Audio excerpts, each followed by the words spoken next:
और ये हमारे पास बेस है और ये हमारे पास कलेक्टर है। पहले हम बात करेंगे कि एक ट्रांजिस्टर के इनपुट कैरेक्टरिस्टिक्स के बारे में। जब हमने इनपुट कैरेक्टरिस्टिक्स की बात करनी है तो हमारे पास जो दूसरा ट्रांजिस्टर है उसका जो स्लाइडिंग कॉन्टैक्ट है उसके क्रॉस जो वोल्टेज है VCE उसको हमने कांस्टेंट रखना है और VCE को कांस्टेंट रख के जो रियोस्टेट 1 है उसके स्लाइडिंग कॉन्टैक्ट को मूव करवाना है और हमने रीडिंग लेनी है बेस करंट की और वोल्टेज की। यहाँ पे हमने जो VC है आउटपुट वोल्टेज जो था यानी दूसरे रियोस्टेट का जो स्लाइडिंग कॉन्टैक्ट है उसको हमने कांस्टेंट रखा है। डिजिटल में हमें आउटपुट वोल्टेज जो हमें 1 मिल रहा है और जो इनपुट में वोल्टेज मिल रहा है बेस वोल्टेज वो हमारे पास 0 है और इनपुट करंट जो है बेस इनपुट करंट जो है वो हमें 1 मिल रही है। और जो ही जब हमने रियोस्टेट 1 जो है उसको हमने उसका जो स्लाइडिंग कॉन्टैक्ट है उसको मूव करवाया तो हमारे पास जो इनपुट वोल्टेज जो है वो हमारे पास आ गई 0.2 और बेस करंट जो है वो हमारे पास आ गई 1.33। इसी तरह हमने क्या करना है जो स्लाइडिंग कॉन्टैक्ट है उसको वेरी करना है यानी उसको मूव करवाना है और हमारे पास इनपुट वोल्टेज और इनपुट करंट की जो वैल्यू है वो आ जाएगी। ये हमारे पास उसका टेबल है कि हमने जो आउटपुट VCE है वोल्टेज उसको हमने क्या रखा हुआ था कांस्टेंट रखा हुआ था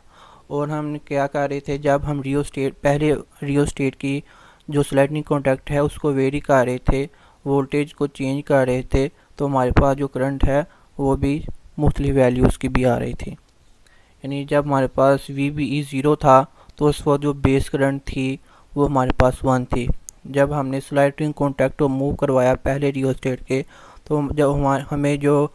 वोल्ट मीटर पे भी रीडिंग मिली वो 0.2 मिली और जो A मीटर पे बेस करंट की जो रीडिंग मिली वो 1.3 मिली। इसी तरह जब हमने स्लाइडिंग कॉन्टैक्ट को मज़ीद मूव करवाया तो हमारे पास जो वोल्ट मीटर है उसमें हमें रीडिंग मिली 0.6 और A मीटर में हमें जो रीडिंग मिली वो 2.356 मिली। इसके बाद हम इसका जो ग्राफ है वो बनाएंगे। जो ग्राफ है वो हम वोल्टेज और करंट के क्रॉस बनाएंगे। जो वोल्टेज है VBE बेस मीटर वोल्टेज उसको हम एक्स एक्सिस में लेंगे और जो बेस करंट है उसको हम वाई एक्सिस में लेंगे और VCE जो हमने जो कांस्टेंट रखा है वो 1 वोल्ट रखी हुई थी तो इस तरह हमारे पास उसका जो ग्राफ इस तरह ज़ाहिर होगा। अब हम VCE यानी जो दूसरा रियोस्टेट है उसको हम थोड़ा सा मूव करवा के उसकी जो वैल्यू है 2 वोल्ट रखते हैं यानी 2 वोल्ट पे कांस्टेंट रखते हैं तो उस वक्त हमारे पास किस तरह का ग्राफ शो होगा। यहाँ पे हमारे पास जब हमने रियोस्टेट को यानी दूसरे रियोस्टेट के स्लाइडिंग कॉन्टैक्ट को मूव करवाया और आउटपुट वोल्टेज पे रखे यानी 2 पे हमने उसको कांस्टेंट कर दिया है और इनपुट वोल्टेज में हमें जो रीडिंग मिल रही है वो 0 मिल रही है और इनपुट पे जो बेस करंट की वैल्यू मिल रही है वो हमें 2 मिल रही है। अब हमने यहाँ पे क्या रखना है कि पहले हमने जो आउटपुट वोल्टेज था VCE उसको हमने 1 रखा था 1 पे कांस्टेंट रखा था। अब हमने 2 पे कांस्टेंट रखना है तो हमें कौन कौन सी रीडिंग मिलेंगे। ये हमने जो VC है वोल्टेज अक्रॉस कलेक्टर एमीटर के दरमियान वो हमने 2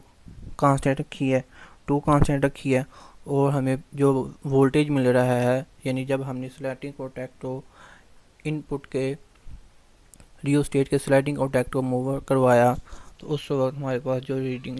2 वोल्ट 2 VC पे हमारे पास जो रीडिंग थी वो 0 और बेस करंट 2 थी। लेकिन जब हमने स्लाइडिंग कॉन्टैक्ट को मूव करवाया तो हमारे पास इनपुट जो है वोल्टेज पे जो रीडिंग 0.2 आई और बेस करंट जो थी वो 2.661 आई। इस तरह मज़ीद जब हम स्लाइडिंग कॉन्टैक्ट को मूव करवाएंगे और वोल्ट मीटर पे हमें मज़ीद रीडिंग मिलती जाएगी और बेस करंट की यानी A मीटर पे हमें रीडिंग मिलती जाएगी और इसका भी हम फिर दोबारा ग्राफ बनाएंगे।